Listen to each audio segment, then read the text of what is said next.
आप देख रहे हैं नेट्रिक न्यूज, साहस सच कहने का।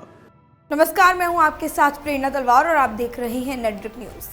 पूरा देश अपने जांबाज विंग कमांडर अभिनंदन वर्धमान के स्वागत में लगा है। अपनी जांबाजी का परिचय देते हुए पूरे धमक के साथ अभिनंदन वर्धमान शुक्रवार रात भारत लौट आए, जिसके बाद से ही पूरे देश में खुशी का माहौल है। लेकिन इस खुशी के बीच हमें इस बात को नज़रअंदाज बिल्कुल नहीं करना चाहिए कि किस तरह से भारत के वीर जवान के देश वापसी के खिलाफ एक साजिश रची गई है। इसके अलावा गुरुवार को पाकिस्तान की तरफ से जिस तरह जवान को लौटाने में बार बार देरी की गई और एक के बाद एक नया निर्धारित समय बताया गया, उससे जिस तरह की साजिश की बू आती है उसका आज हम पर्दाफाश करेंगे। पहले हम उस वाक्य को जीवंत करेंगे जब विंग कमांडर अभिनंदन वर्धमान दुश्मन देश की सरजमी से भारत की जमीन पर पैर रखते हैं। भारतीय वायुसेना के pilot wing commander Abhinandan Varthaman शुक्रवार रात भारत लौट आए, जिसे पाकिस्तान ने अपने कब्जे में रखा हुआ था।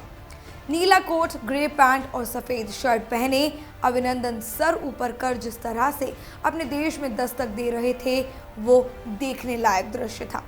पूरे सम्मान के साथ अभिनंदन वर्धमान देश लौटे और उनकी अगवानी के लिए सीमा सुरक्षा बल यानी सीआरपीएफ के वरिष्ठ अधिकारी वाघा बॉर्डर पर मौजूद थे। अभिनंदन को शून्य रेखा यानी भारत पाक सीमा पर नो मैंस जोन पर रिसीव किया गया। अटारी सीमा पर शुक्रवार सुबह से ही लोग इकट्ठा थे और अपने वीर का इंतजार कर रहे थे, लेकिन ये इंतजार इतना लंबा हुआ कि सुबह से रात हो गई।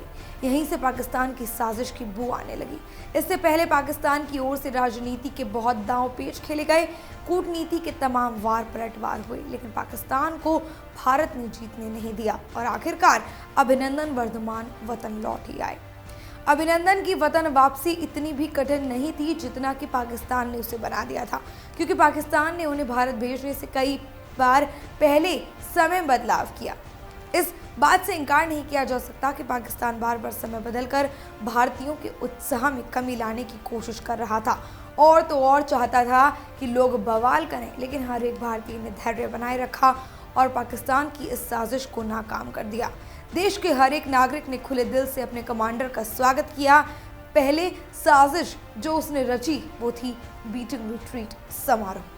दरअसल पाकिस्तान जब अभिनंदन को भारत को सौंपने जा रहा था तो वो पूरी दुनिया को ये दिखाना चाहता था कि वो कितना दरिया दिल है, लेकिन भारत ने उसकी इस साजिश को फिर से नाकाम कर दिया और भारत की तरफ से बीटिंग रिट्रीट समारोह ही रद्द कर दिया गया। भारत ने दो टूक कह दिया कि ऐसा करने का सवाल ही नहीं उठता। भारत ने सीधे शब्दों में पाकिस्तान को समझाया कि उसकी कोई भी चाल कमांडर की वापसी में रोड़े नहीं अटका सकती। भारतीय विदेश मंत्रालय ने पाकिस्तान सरकार को कहा कि आप उतना ही कीजिए जितना जिनेवा की संधि कहती है, न उससे ज्यादा न उससे कम।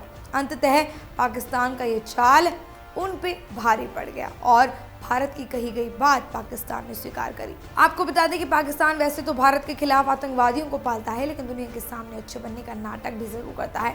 पिछली बार कारगिल युद्ध के बाद भी पाकिस्तान फाइटर पायलट नचिकेता को मीडिया के सामने भारत को सौंपना चाहता था, लेकिन उस बार भी भारत ने साफ इनकार कर दिया। पाकिस्तान की साजिश की पोल एक बार फिर तब खुलती है जब उसके कथित ग्रैंड जेस्चर की बात उठती है।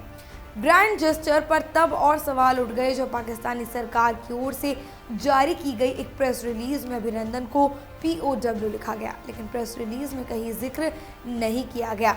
अभिनंदन को जिनेवा कन्वेंशन के तहत छोड़ा गया और पाकिस्तान वैसे तो खुद को लोकतांत्रिक देश कहता है, तो दूसरी तरफ POW की भी बात करता है। इसके अलावा जिनेवा कन्वेंशन को भी दरकिनार करता है और इतना ही नहीं, ऐसा करने के साथ साथ दुनिया के सामने ये ढिंढोरा भी पीटने की कोशिश करता है कि भारतीय कमांडर को गुडविल और शांति संदेश के नाते छोड़ा जा रहा है।